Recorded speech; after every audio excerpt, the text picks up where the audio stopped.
A kú dédé àsìkò yìí, a kú iṣẹ́ yóò dára fún wa láṣẹ Lédùà. Àmín. Ìròyìn fẹ́lifẹ́li náà ló ń dé sí ojú amóhùnmáwòrán yín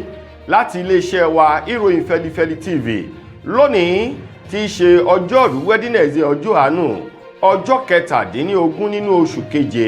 ọdún 2024. Fúnmi Adénúgà ni oníròyìn. Kó tó di wípé ẹ gbọ́ ìròyìn ọ̀hún lẹ́kùnrẹ́rẹ́, ẹ jẹ́ ká dé òkè lọ́hùn ká padà dé. A ó máa tẹ̀síwájú nínú ìròyìn wa.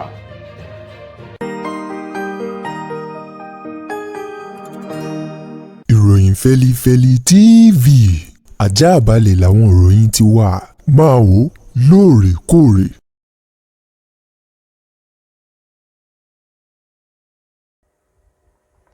Ẹ káàbọ̀ padà, ìròyìn fẹ́lifẹ́li ọ̀hún rèé lẹ́kùnrẹ́rẹ́. Ààrẹ orílẹ̀-èdè wa Nàìjíríà Bọ́lá Tinubu ló ti pàṣẹ fún àwọn lọ́gàálọ́gàá lẹ́ka ètò ààbò gbogbo pàápàá jù iléeṣẹ́ ológun orílẹ̀-èdè wa Nàìjíríà láti lè jìjàkadì pẹ̀lú gbogbo àwọn ajépolá, àwọn ajépogbé, àwọn tí wọ́n ń bẹ́ ọ̀pá epo tí wọ́n sì ń da barú ètò ọrọ̀ ajé epo rọ̀bì ní orílẹ̀-èdè wa Nàìjíríà. Bọ́lá Tinubu tó pàṣẹ náà fún ẹni tó jẹ́ ọ̀gá àgbà lẹ́ka ètò ààbò lórílẹ̀-èdè yìí, eyín General Christopher Mustapha pẹ̀lú gbogbo àwọn akẹgbẹ́ rẹ̀ láti ta pápá àpamọ́ra lójúnà kí wọ́n rí dájú wípé wọ́n gbógun ti gbogbo àwọn tí wọ́n ń bẹ́ ọ̀pá epo bẹtiróòlù, dísù àti ohun àlùmọ́nì tó ní ṣe pẹ̀lú ọ̀rọ̀ epo ní orílẹ̀-èdè wa Nàìjíríà, kí wọ́n sì rí dájú wípé wọ́n fi kélé òfin wọ́n fi gbé wọn o. Àwọn ọ̀rọ̀ tó jẹyọ lánàá rèé nílùú Àbújá lẹ́yìn ìpàdé kan eléyìí tí ọ̀gá àgbà àjọ ti NNPCL tó ṣe pẹ̀lú àwọn lọ́gàálọ́gàá lẹ́ka ètò ààbò gbogbo nílùú Àbújá, eyín ọ̀gbẹ́ni Mele Kyari, èyí tó ṣe ìpàdé náà níbi tí a ti rí ọ̀gá àgbà lẹ́ka ológun, ikọ̀ tilẹ̀ òfurufú àti tójú omi, tó fi mọ́ ẹni tó jẹ́ olórí ẹ̀ṣọ́ ní orílẹ̀-èdè yìí Christopher Mustapha àti gbogbo àwọn tí wọ́n jẹ́ lọ́gàálọ́gàá lẹ́ka ètò ààbò gbogbo nínú ìpàdé náà èyí tó wáyé lánàá, eléyìí tí Kyari tó fi àbájáde ìpàdé ọ̀hún tó àwọn oníròyìn létí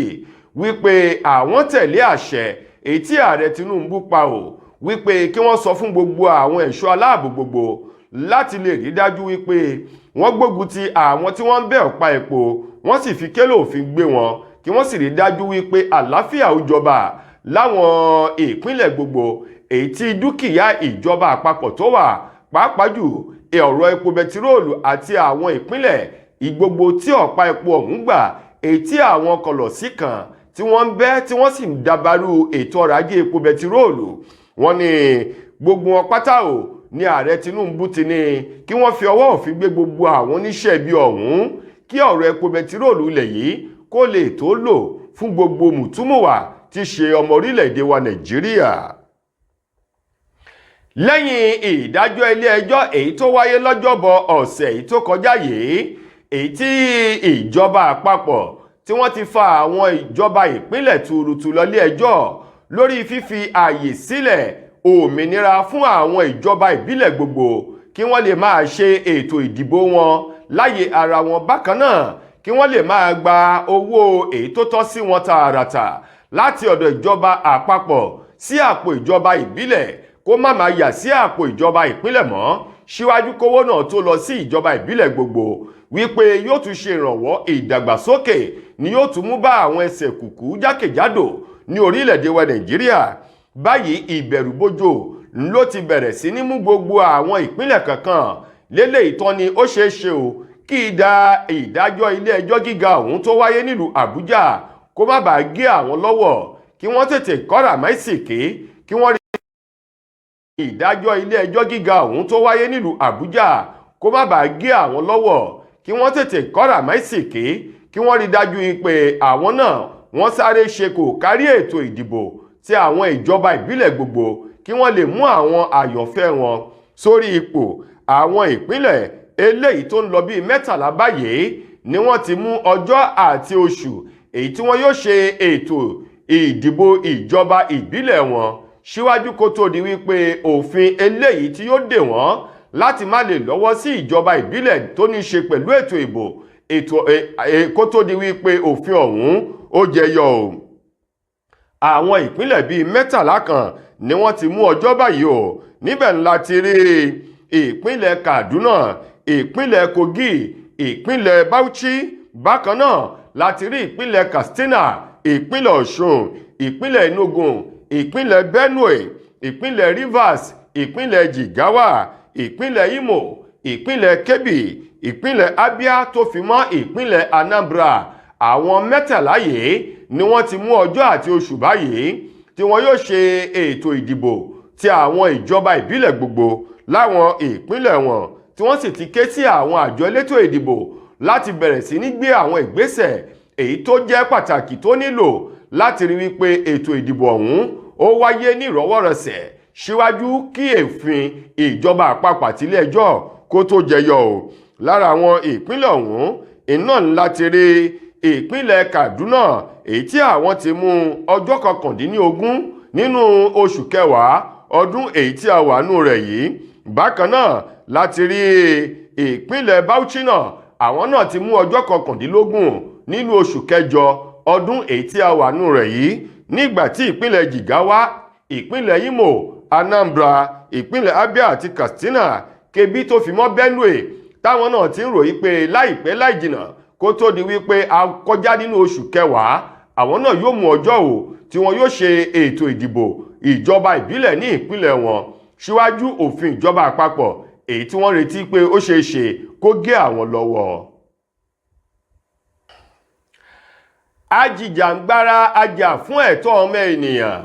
eyín olóyè Sunday Adéyẹmọ tí gbogbo èèyàn mọ̀ sí Sunday Ìgbòho òun mà ló ti fún gbogbo àwọn kọ̀lọ̀sí elétí ikùn pàápàá jù àwọn Fúlàní dẹnadẹna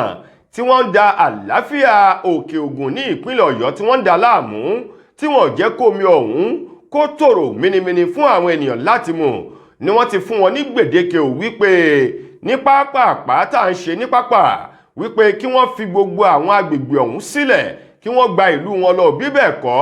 ìkòkò ní gbomi kó tún gba ẹ̀yìn nítorí pé àgbò méjì wọn ò lè mómi nínú akoto kan náà. Olóyè Sunday Ìgbòho ni àwọn yóò gbé pẹ́rẹ́gì omi ìjàkaná o láti rí pé gbogbo àwọn kọ̀lọ̀sí yìí wọ́n fi gbogbo ìpínlẹ̀ Ọ̀yọ́ àti apá gúúsù ìwọ̀ oòrùn lápapọ̀ wọ́n fi ilẹ̀ kí wọ́n máa gba ìlú wọn lọ kí àlàáfíà kó lè jọba o. Àwọn ọ̀rọ̀ ìkìlọ̀ yìí ló jẹyọ nínú ọ̀rọ̀ kan èyí tó jáde látọwọ́ ẹni tó jẹ́ agbẹnusọ fún olóyè Sunday Adéyẹmọ tá a mọ̀ sí Sunday Ìgbòho, ọ̀gbẹ́ni Ọláyọmí Kòíkì ló gbé ọ̀rọ̀ ń jáde nínú àkásílẹ̀ ohun kan èyí tó fi léde tó ọwọ́ àwọn akọ̀ròyìn tó rọ́wọ́ tó láti mọ ohun tí ń bẹ nínú àkásílẹ̀ ohun náà èyí tó sì ń sọ̀rọ̀ ìkìlọ̀ fún gbogbo àwọn kọ̀lọ̀sí àwọn Fúlàní ọ̀daràn tí wọ́n ń da àlàáfíà apá gúúsù ìwọ̀ oòrùn láàmú pàápàá jù àwọn agbègbè kan ní ìpínlẹ̀ Ọ̀yọ́ o wípé ojú èyí tí Sunday Ìgbòho dì yìí kó tó di ipò là kí àwọn oníṣẹ́ ibi kí wọ́n ti paramọ́ kí wọ́n ti jápa o kúrò lápá gúúsù ìwọ̀ oòrùn nítorí pé àlàáfíà èyí ni Sunday Ìgbòho òun ló ń béèrè. Bákan náà lákòótán nínú ọ̀rọ̀ ọ̀hún olóyè Sunday Ìgbòho ni àwọn náà ń retí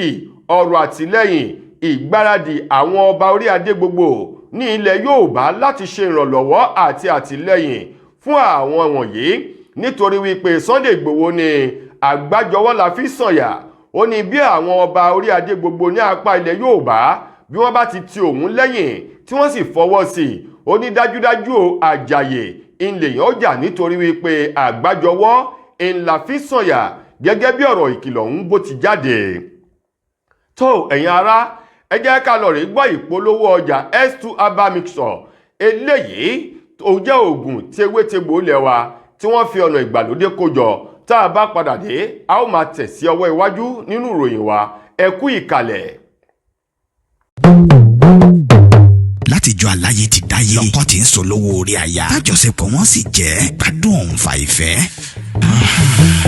tẹ́rẹ̀ ìgbà ìgbádùn lọ́kọláya bá ti ń bọ́ ságídé kásáyàn ò fàǹfẹ́ láàrin wọn dòní yọ̀bẹ̀kẹ́ tọkọ ò lè gòkè lọ́wọ́ déere tọkọ wa ń ṣe súkẹ́súkẹ́ lórí àyà Orísun ló yẹ ká padà sí ká tọ́jú ara wa pẹ̀lú S2 herbal bitters sátẹ̀kan lẹ̀ gbọ̀ngbọ̀ngbọ̀n ká kó lẹ́gbẹ́ àwọn tí ń bẹ̀bẹ̀ fàyà lórí ibùsùn S2 herbal bitters 100% herbal tí ò lọ́tì kankan nínú pẹ̀lú oúnjẹ NAFDAC S2 herbal bitters ilé-iṣẹ́ S2 ultimate holistic spiritual herbal remedy international limited ló ṣe 002 Park Street First Avance Junction Ọ̀lẹ́yọ̀ Ìbàdàn Ọ̀yọ́ State ó wà lọ́pọ̀ yanturu ní 1825 Olúyọ̀lé shopping complex New Garage Ìbàdàn ẹ ti lè rí rà ní Lasorat Royal Plaza Asunlẹ̀ Junction off Akala Express Ìbàdàn Ọ̀yọ́ State fún ẹ̀kúnrẹ́rẹ́ àlàyé síwájú sí tàbí tẹ̀yin gan bá fẹ́ jẹ́ alágbàtà fún wa ẹ pè tàbí ká WhatsApp wa lórí +234 704 079 0153 tàbí kẹ́kàn sí +234 806 400 0204 bákan náà ni ẹ lè kàn sí abroad line wa lórí +353 894 982 845 ẹ mọ́ gbàgbé wípé ìlera lóògùn ọrọ̀ tó fi já sí wípé ẹ ti lè kàn sí iléeṣẹ́ S2 herbal mixture fún ìtọ́jú àwọn àìsàn míì lóníran bíi ìfúnpá gíga diabetes low sperm count ìdákọ́lẹ̀ arthritis bone fat blood cleansing rheumatism infertility àti èyíkéyìí àìsàn tó bá ń bá yín fúnra nínú ara S2 herbal bitters ó dára fún ìgbádùn ọkùnrin àtobìnrin. ẹ káàbọ̀ padà mo lérò wípé ẹ ti gbọ́ ìpolówó ọjà oògùn aṣaralóore S2 herbal mixture oògùn eléyìí tí wọ́n fi tewétegbò kójọ ó dáa fọ́kùnrin tòun tóbìnrin ẹ̀yin náà mú tiyín lónìí yóò ṣiṣẹ́ rẹ̀ lára yín o. ilé ẹjọ́ gíga ti ìjọba àpapọ̀ èyí tó kalẹ̀ sílùú Àbújá lánàá òde yìí ni wọ́n ti da ẹjọ́ àti ìbéèrè eléyìí tí ọ̀gá àgbà ilé ìfowópamọ́ àgbà ilẹ̀ wa tẹ́lẹ̀ rí ti CBN Godwin Emefiele tó ń béèrè wípé kí ìjọba àpapọ̀ àti ilé ẹjọ́ fún òun láàyè láti lọ rèé tọ́jú ara òun lókè òkun ni wọ́n ti da ìbéèrè ọ̀hún ni wọ́n ti dànù. ẹni tó jẹ́ adájọ́ àgbà ilé ẹjọ́ náà eyín Amsa Muazu òun ló sọ wípé ìbéèrè tí Godwin Emefiele ń béèrè fún yìí ó ní kò lẹ́sẹ̀ ńlẹ̀ àti wípé kò ní ìwé kankan láti ọwọ́ àwọn akọ́ṣẹ́mọṣẹ́ oníṣègùn òyìnbó ní orílẹ̀-èdè wa Nàìjíríà ń bí èyí tó fi hàn wípé lótìtọ́ àti lódodo lára rẹ̀ kò yá o. ó wá ní bó ti wá rí yìí ó ní kò sí àyè fún Godwin Emefiele láti kúrò lórílẹ̀-èdè Nàìjíríà lọ́rẹ̀ẹ́ tọ́jú ara rẹ̀ lókè òkun. ó ní kó máa gba ìtọ́jú èyí tó nílò ní orílẹ̀-èdè Nàìjíríà ń bí bó sì jẹ́ ewé tewétegbò ló nílò kí wọ́n rèé fún ní ewé àtegbò kó máa lò ó nítorí pé irọ́ ni Godwin Emefiele ń pa. ó ń wá ọgbọ́n àlùmọ̀kọ́rọ́ yìí àti ọ̀nà láti sá kúrò lórílẹ̀-èdè Nàìjíríà kó má bàa dá àwọn ẹjọ́ èyí tí wọ́n kó sí lọ́rùn kó má bàa jẹ́ ẹjọ́ náà o. ẹjọ́ tí wọ́n sì kà sí lọ́rùn ló ní ṣe pẹ̀lú àwọn ìwà ọ̀daràn kan ṣíṣe àtìlẹ́yìn fáwọn agbésùmọ̀mí kíkó owó orílẹ̀-èdè Nàìjíríà ná àti lílo agbára lọ́nà eléyìí tí ò tọ̀nà rárá o. èyí tí ẹjọ́ ọ̀hún lọ bí 26 báyìí. adájọ́ Amsa ni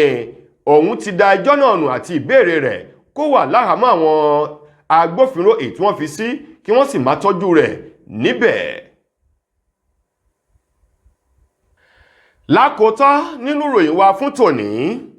gbajúgbajà nínú àwọn tó ń kọrin tàkasùfé obìnrin tí ṣọmọ orílẹ̀-èdè wa Nàìjíríà Simisola Kòsọ́kọ́ ti ní bóun ò bá ní parọ́ ó lóun ò kí ń gbọ́ orin àwọn tó jẹ́ akẹgbẹ́ òun yálà lọ́kùnrin àbí lóbìnrin yàtọ̀ sí orin òun àti orin ọkọ òun tí ṣe Adékúnlé Gold. Simisola ní òun ò kí ń gbọ́ orin ẹlòmíì orin ti tòun nìkan àti ti ọkọ òun. ó ní ìdí pàtàkì tóun sì ń gbọ́ orin ọkọ òun tí ṣe Adékúnlé Gold ni wípé ó ti jẹ́ adé orí òun. ó ní tí kì í bá ṣe bẹ́ẹ̀ òun ò nílò òun ò sì fẹ́ràn láti máa gbọ́rin ẹlòmíì. Simi ní ààyè tí ń bẹ nílẹ̀ yìí kéré nítorí pé òun jẹ́ ènìyàn kan eléyìí tí kì í ṣe ẹni tí ń ṣe àrùn ojúràn. ó ní ẹlẹ́ẹ̀kejì ẹ̀wẹ̀ ní wípé òun máa ń lo ọ̀pọ̀lọpọ̀ àsìkò òun láti fi ṣe ìwádìí lórí ọ̀rọ̀ ilé ayé, ọ̀nà àbáyọ tí ènìyàn yóò gbà láti dẹni yẹ̀ẹ́ni ẹ̀yẹ àti ọ̀nà ẹsẹ̀ tí ènìyàn yóò gbé láti má lè jábọ́ kúrò ní ipò gíga eléyìí tí ènìyàn bá wà. ó ní ìdí rèé ààyè péréte èyí tó ṣí sílẹ̀ fún òun á máa gbọ́ àwọn orin òun láti lè wo ọ̀nà tóun yóò tún gbà mú orin àdídùn wọnú orin tóun yóò sì kọrin tí ó ní ọ̀pọ̀lọpọ̀ ọgbọ́n àti òye nínú yàtọ̀ sí ìkọ́ kíkọ ó ní bẹ́ẹ̀ bá tún wá wò ó Adékúnlé Gold tí ṣe ọkọ òun yìí ó lá máa kọ àwọn orin èyí tó ní ọgbọ́n ìmọ̀ òye nínú òun sì máa ń fẹ́ràn láti gbọ́ orin rẹ̀ nítorí wípé àwọn jọ ń sùn wọ́n jọ ń jìnnì nínú orin rẹ̀ òun tún máa rí àwọn ìmísí eléyìí tí ó ṣe àtìlẹ́yìn fún orin ti tòun náà ìdí rèé tóun ò ṣe ní àyè púpọ̀ láti máa gbọ́ àwọn orin olórin ó ní nípa gbígbọ́ orin olórin ọ̀pọ̀lọpọ̀ àwọn ọ̀rọ̀ ni yóò máa jẹyọ ènìyàn yóò sì máa rí àṣìṣe àwọn akẹgbẹ́ rẹ̀ ó ní kó má bàa sí wípé à ń wá ìṣubú ara wa tàbí wo àṣìṣe ara wa òun fẹ́ràn láti máa gbọ́ orin ti tòun nìkan àti ti Adékúnlé Gold nítorí pé ọkọ òun ni gẹ́gẹ́ bí Simi bó ṣe sọ ọ̀rọ̀ náà lórí ètò kan tí wọ́n fi ọ̀rọ̀ wá lẹ́nu wò láti fi èròǹgbà rẹ̀ hàn sí àwọn olólùfẹ́ rẹ̀ lákòótán ó ṣe ìlérí fún àwọn olólùfẹ́ rẹ̀ wípé òun ò ní já wọn kulẹ̀ fún ìgbà kọ̀ọ̀kan òun yóò máa fún wọn láwọn orin àdídùn èyí tí ó máa múnú wọn dùn lóòrèkóòrè gẹ́gẹ́ bí Simi bó ṣe sọ ọ̀rọ̀ ọ̀hún bóde. tó ẹ̀yin ará ìròyìn Feli-feli kò ní jù báyìí lọ láti iléeṣẹ́ wa ìròyìn Feli-feli TV lónìí ti ṣe ọjọ́rú Wednesday títí ojúmọ́ ọ̀la tẹ́tùmọ̀ láǹfààní láti gbọ́ ọ̀tún rẹ̀ míì mo gbà á ládùúrà wípé ilé ò ní lé wa ọ̀nà ò ní nà wá Fúnmi Adénúgà lẹni tó múrùyàn wá sí ojú amóhùnmáwòrán yín ẹ ṣeun gan ni o.